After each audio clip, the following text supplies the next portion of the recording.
Olá, graça e paz. Nós estamos inaugurando hoje uma nova série. Eu tenho certeza que você vai ser muito edificado. Em alguns momentos vai se divertir, em outros vai descobrir coisas novas. Eu creio que o Senhor vai lhe abençoar. Seja você crente, seja não crente, seja você participante, seja você, assim, um amigo. Enfim, eu espero que o Senhor possa te dar graça de fato e, de alguma maneira, algum esclarecimento na sua mente, no seu coração, e que isso seja de grande proveito para você. A nossa série vai se chamar O Inevitável Amor de Deus. E hoje, na inauguração, eu vou estar falando a respeito do inevitável amor de Deus e também de uma razão. Eu vou falar mais de uma, mas hoje eu vou falar de uma razão pela qual as pessoas não acreditam que o amor de Deus é inevitável, é profundo, é grandioso, é abrangente, é total. E assim eu espero poder desmistificar na sua mente, no seu coração, essa causa. E depois vou lhe apresentar como funciona o amor de Deus, ok? Então agora, antes de nós entrarmos propriamente no vídeo, eu peço a você que me ajude, no canal, no reconhecimento do canal, no crescimento do canal. É muito importante que você se inscreva nesse botãozinho vermelho que está aparecendo aí no vídeo, acione o sininho da notificação, não deixe de deixar o seu like, o seu joia, curtir esse vídeo e faça o seu comentário, se de alguma forma você foi abençoado. Se você tem alguma pergunta, alguma dúvida, faça o seu comentário, nós vamos estar respondendo a todos eles na sequência certa, ok? Deus abençoe você. O inevitável amor de Deus. Uma das coisas que muito é propagado, é muito difundido, é uma ideia de um Deus zangado, de um Deus aborrecido, de um velhinho sentado num trono, segurando um cajado com a barba branca, o cabelo branco. E assim as pessoas formam ideias a respeito de Deus. E esse velhinho de barba branca segurando o cajado, alguém deve ter confundido com o Papai Noel. Não é Deus, é o Papai Noel, que é aquele velhinho de barba branca, de roupa vermelha. Deus não é assim. E às vezes os próprios pregadores, enfim, os religiosos, eles revelam um Deus do Antigo Testamento, um Deus punitivo. Ainda há algum tempo atrás eu estava ouvindo um ex-jogador de futebol famoso, falar a respeito da Bíblia. Quando ele estava jogando fora do país, ele disse que leu a Bíblia 3 vezes, mas diz que o Antigo Testamento é muito pesado, porque fala muito de guerra, fala muito de morte. Sabe, aquilo se chama dispensação da lei. Houve um tempo entre a vida de Moisés e a vida de Jesus, durante 1500 anos, que de fato aconteceu uma dispensação da lei. E a lei, ela veio para mostrar às pessoas a sua inabilidade e a sua incapacidade de conquistar o favor de Deus através da obediência irrestrita. Por isso a santidade de Deus, a justiça de Deus, que são seus atributos, são tão temidos, e as pessoas, ao invés de se achegarem a ele, acabam se afastando dele, porque não se acham dignas, não se acham preparadas, não se acham prontas, e com uma ideia errada, elas esperam corrigir situações da sua vida antes de se aproximar de Deus. Eu quero te mostrar uma coisa, e assim, é fácil de entender, porque é bíblico, tem uma passagem do Novo Testamento, onde Jesus ele é rejeitado numa aldeia dos samaritanos. Então, à medida que os samaritanos não quiseram recebê-lo na sua aldeia, porque ele era judeu e tinha a postura de um mestre, de um rabino, os discípulos de Jesus ficaram muito chateados com aquilo, e 2 deles em especial, Tiago e João, o apóstolo do amor, e Tiago, seu irmão mais velho, eles fizeram um pedido a Jesus: permite que nós, como Elias do Antigo Testamento, mandemos descer fogo do céu e vamos consumir totalmente essa aldeia. Olha só o pensamento.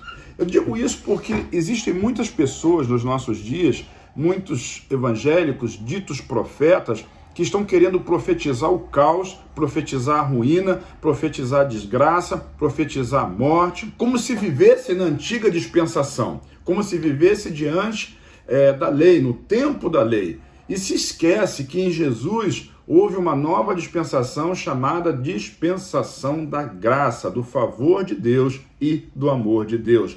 A resposta de Jesus para essa questão é muito interessante. Ele repreende a Tiago e João e diz assim: olha, vocês não sabem de que espírito eu sou. Sabe, o espírito da graça é diferente do espírito da lei.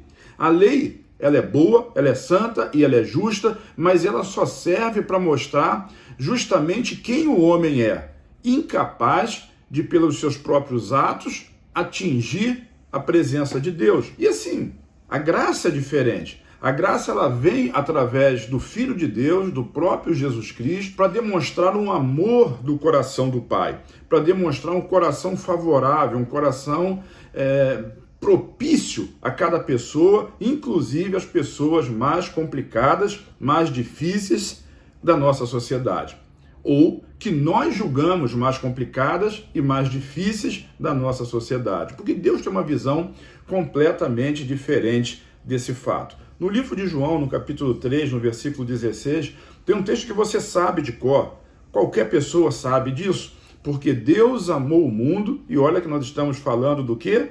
O inevitável amor de Deus, porque Deus amou o mundo de tal maneira, de uma maneira tão grande, de uma maneira tão abrangente, de uma maneira tão poderosa, que ele tomou uma atitude face à incapacidade do mundo. E quando a gente fala no evangeliquez, no linguajar gospel, que talvez você, meu amigo, não esteja ainda muito habituado a ele, nós nos referimos a mundo quando falamos das pessoas que estão sem Cristo, que ainda não fizeram uma decisão ao lado de Cristo.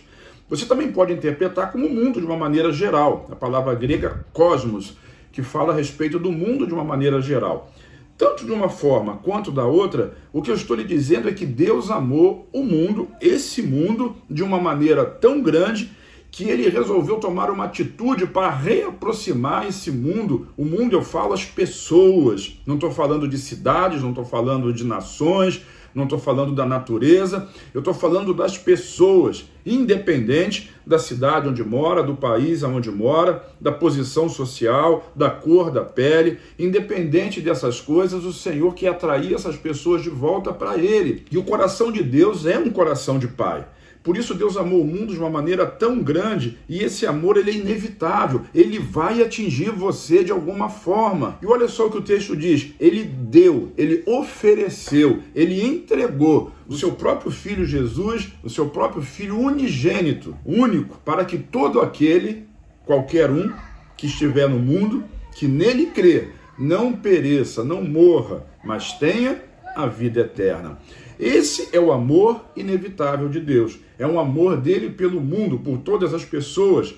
É um amor de Deus que é estendido à sua pessoa, que é estendido a mim, a todas as pessoas que estão nos ouvindo, a todos aqueles que não nos ouvem, ao seu vizinho, aquele que mora em cima do seu apartamento, aquele que mora embaixo, o vizinho da sua casa, do outro lado da rua, aqueles que estão aqui na nossa cidade, aqueles que estão em outro continente, em outro lugar do país. Deus ama todas essas pessoas, e Deus não é um Deus zangado. Jesus deixou isso bem claro. Vocês não sabem de que espírito sou.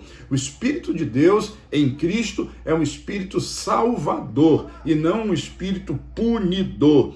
Ele veio para buscar e salvar aquele que se havia perdido. Por isso é muito comum alguém confundir Jesus como um revolucionário ou como alguém assim politicamente socialista, porque ele vivia no meio das pessoas marginalizadas da comunidade, da sociedade. É muito fácil você ver Jesus entre prostitutas, você vê Jesus conversando com pecadores, com publicanos, com pessoas de reputação ruim, com mendigos na rua, com doentes, enfermos, pessoas que sofrem, e ele se relacionava muito bem, ele tinha muita empatia por cada uma dessas pessoas. Também se relacionava com pessoas da classe alta, mas a empatia de Jesus era com esses. Por quê? Porque esses eram considerados marginalizados no meio da sociedade. E a palavra de Jesus a respeito disso: eu não vim para buscar os sãos, os saudáveis, aqueles que se acham corretos, mas eu vim buscar e salvar aquele que estava perdido. Quem se acha salvo não precisa de Jesus. Quem se acha bom demais não precisa de Jesus. Mas aqueles que consideram a sua situação de necessidade de um Salvador, Jesus é esse Salvador. E esse é o inevitável amor de Deus. É um amor que te atinge, é um amor que te envolve, é um amor que procura você, que busca você, é um amor que rompe limites, é um amor que quebra barreiras, é o amor que vence as dificuldades, os argumentos, a posição social. É o amor que vence a diferença de sexo. É o amor que vence qualquer todo e qualquer impedimento para poder atingir você. Esse é o amor de Deus. Sabe, eu vou lhe dizer uma coisa que talvez você não saiba e para alguns até seja motivo de um certo escândalo. Todas as pessoas que morrem sem Jesus e ficam condenadas por causa disso, morrem perdoadas, porque Deus amou o mundo de tal maneira que deu seu Filho unigênito para todo aquele que crê tenha a vida eterna. Todos são perdoados, mas quais são aqueles que absorvem, que recebem, que desfrutam desse perdão? Às vezes nós perdoamos a pessoa por alguma coisa, mas a pessoa ela é egoísta, ela é orgulhosa, ela não reconhece o seu erro e não aceita o nosso perdão. Logo, apesar de ter sido perdoada, continua debaixo da culpa e da condenação. O amor de Deus ele é tão grande que ele já te perdoou. Ele já perdoou a sua família. Vou lhe escandalizar. Ele já perdoou o seu inimigo, se é que você tem algum. Todos estão perdoados. Tudo o que a pessoa precisa fazer, você, eu, o seu adversário, o seu inimigo, de perto, de longe, é aceitar o amor de Deus em Cristo Jesus. Todo aquele que nele crê, ou seja, aceitar essa verdade, recebe esse amor, é alvo desse amor, é envolvido nesse amor. Jesus, ele não veio à terra para punir pecadores, ele veio para salvar pecadores. E uma das razões, vou voltar aqui a realçar, das pessoas não atenderem, não acreditarem, depois eu vou falar sobre outras que já devem ter ocorrido na sua cabeça. Mas hoje eu gostaria de falar sobre essa. A imagem que muita gente tem de um Deus punidor. A imagem que muitas pessoas têm de um Deus justiceiro. E confunde um Deus justiceiro com um Deus justo, sabe? Deus é justo. E a justiça de Deus se cumpriu em Cristo. Cristo pagou por aquilo que você não podia pagar. Por isso ele é o seu Salvador. Ele é o seu Redentor. Ele redimiu você, ele pagou a sua dívida, ele quitou o seu débito. E agora você é feito pela fé, justiça de Deus em Cristo Jesus. Esse amor inevitável, ele vai alcançar você. Ele já está te alcançando através dessa palavra. E eu creio que o Espírito Santo, que guia a cada um de nós as verdades, a toda a verdade e a essa verdade, já está falando ao seu coração. O importante disso tudo agora é como você recebe esse amor, que ele vai te atingir, vai. Eu creio que já o fez. A grande situação, então, é como eu recebo esse amor. Se eu recebo ele positivamente, se eu aceito ele positivamente, ele vai envolver a minha vida e vai fazer o efeito necessário. O efeito necessário que vai me levar à salvação, muito mais do que a vida eterna, a uma vida diferente aqui, a uma vida de paz, de alegria, sabe? Uma vida de felicidade, uma vida de família restaurada, a bênção de Deus, a saúde e todas essas coisas que nós gostamos, anelamos e perseguimos elas. Que seus sonhos sejam restaurados e que nesse primeiro encontro dessa série, o inevitável amor de Deus, você perceba que esse amor de fato, ele é verdadeiro e ele é contundente. Lembre-se disso, Deus não é um juiz mau, não é um justiceiro, ele é justo. E a justiça de Deus foi plenamente satisfeita na cruz. Por isso eu posso lhe dizer, sem medo de errar, você é perdoado, você é alvo do amor de Deus. Que ele te abençoe. Amém? Terminando então essa gravação de hoje, eu quero voltar a insistir com você. Se você gostou, deixa o seu comentário. Se você tem alguma dúvida, deixa o seu comentário. Não esqueça de deixar aí o seu like e vamos juntos para o crescimento do canal e para a expansão da pregação da palavra de Deus. Compartilhe esse link, compartilhe esse vídeo com seus amigos e para que eles possam ser também abençoados por essa palavra. Amém?